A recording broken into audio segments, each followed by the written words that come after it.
That down. Let's move on to this.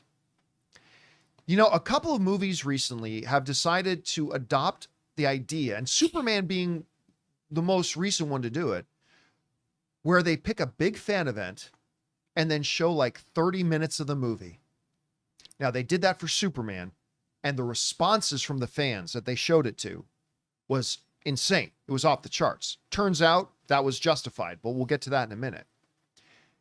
So the good folks over at Marvel saw that and thought, you know what? You know what's not getting as much heat as we'd like right now? Fantastic Four. And we think we got a good movie. At least that's what they're thinking at Marvel. Why don't we try that? So they did just that.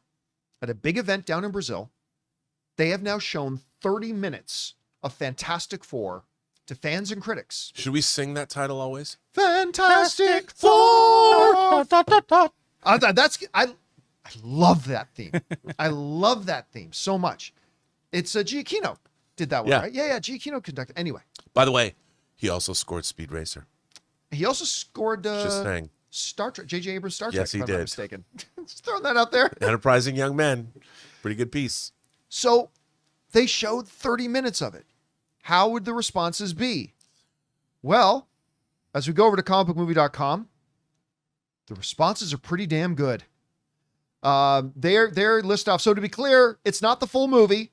They write here, it's not the full movie. Just like we had to warn everybody with those initial Superman things. It was only the first 30 minutes. However, they saw 30 minutes of, by the way, I think I might have mistitled our video. It's not the first 30 minutes of Fantastic Four. They showed them 30 minutes from Act 1 and Act 2. Yeah. So it's not one continuous first 30 minutes. But at least then that you get more of a broader sense. Right. Because remember, we saw the first 30 minutes of Pixar's Lightyear, and we thought it looked awesome. And it was the first 30 minutes. And it was the first 30 minutes, and it was awesome. Yeah. And then we saw the rest of the movie, and it was not so good, Rob. Not so good. But again, it worked out for Superman. How's it going to work out here? Well, this is what the people are writing. MP Morales called filmmaker Matt Shackman's world building incredible and declared what they'd been shown a cool introduction to the quartet, their powers, and the looming threat of Silver Surfer. Good Nerd said that the Fantastic Four First Steps might be the best Marvel movie post-Endgame, he added. It feels a lot like The Incredibles. Which a lot of people have always said The Incredibles is the best Fantastic Four movie ever made. He says it feels a lot like The Incredibles, super fun, colorful, and different from other Marvel films. The Silver Surfer steals the show. And then one of the accounts did a more broad explanation. They said this: what was shown not only surprised me, but genuinely moved me. The entire setting of this universe is unique. It's a great gift for the fans. It all starts with an intimacy that we're not used to seeing in this type of a movie. It feels like we're meeting a real family with vulnerabilities, humor, affection, and purpose, which is kind of one of the things we said when we watched that clip for the first time. Well, that's the funny thing. I've been totally turned around since we talked about that, seeing that full clip, and like you were talking about the cut back to the thing and seeing the expressions on his face. Yeah. It totally changed my opinion. So that sounds like what he's going for here. He goes on and he writes, the dynamic between Reed and Sue is one of the highlights.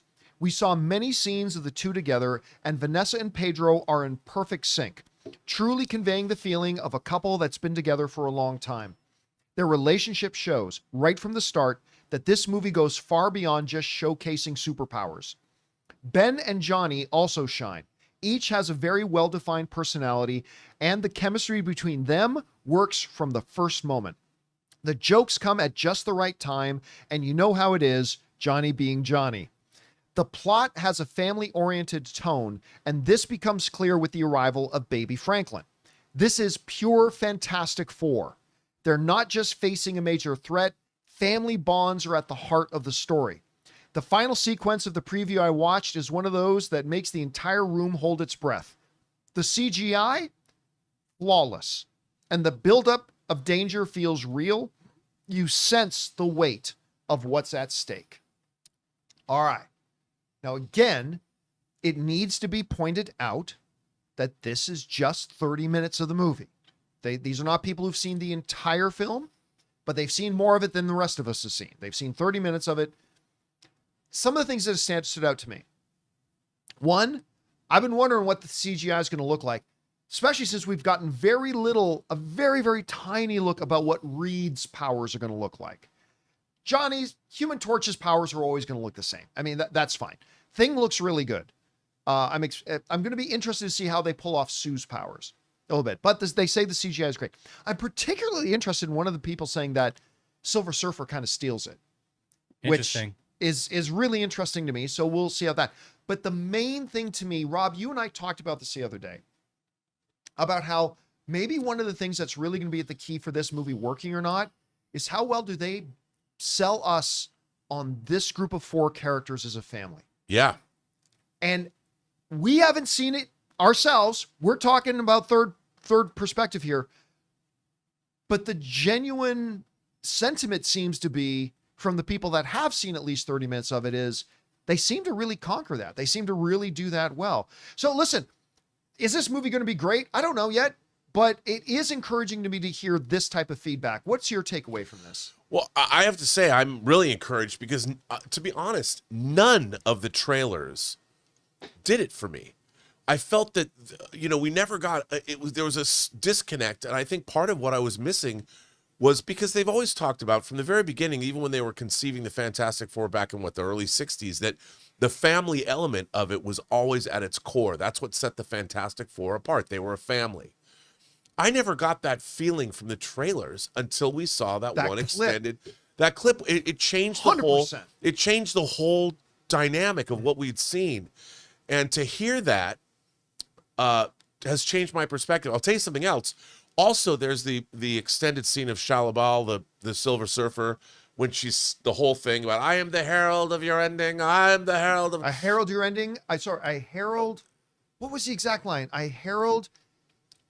But your end, I hail the hail Galactus, whatever. Seeing that extended scene and hearing her, I'm like, okay, I'm in.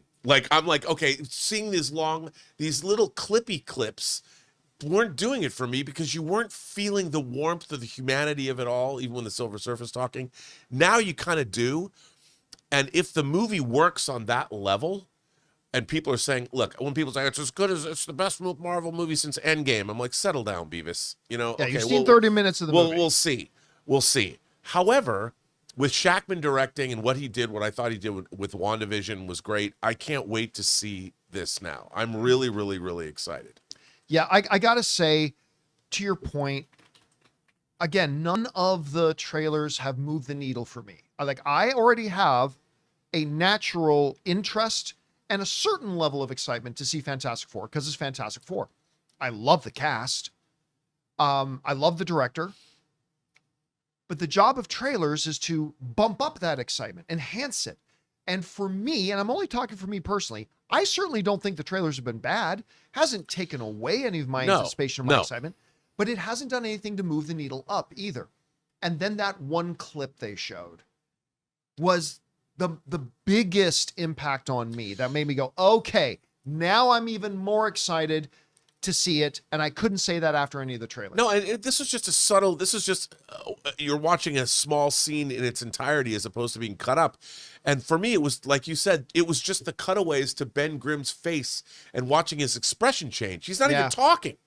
And I'm like, okay. And then you realize, what is there? Human emotional connection to these comic book characters. And that's what you wanted. And that's what I wanted from the Fantastic Four that I did not get from any of the trailers until that scene. Until that scene in that clip. And by the way, I saw that they just dropped another clip that's supposed to be a more full version of that Silver Surfer scene. Right.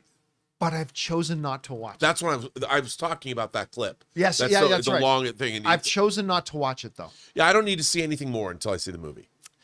Anyway, guys, question is for you.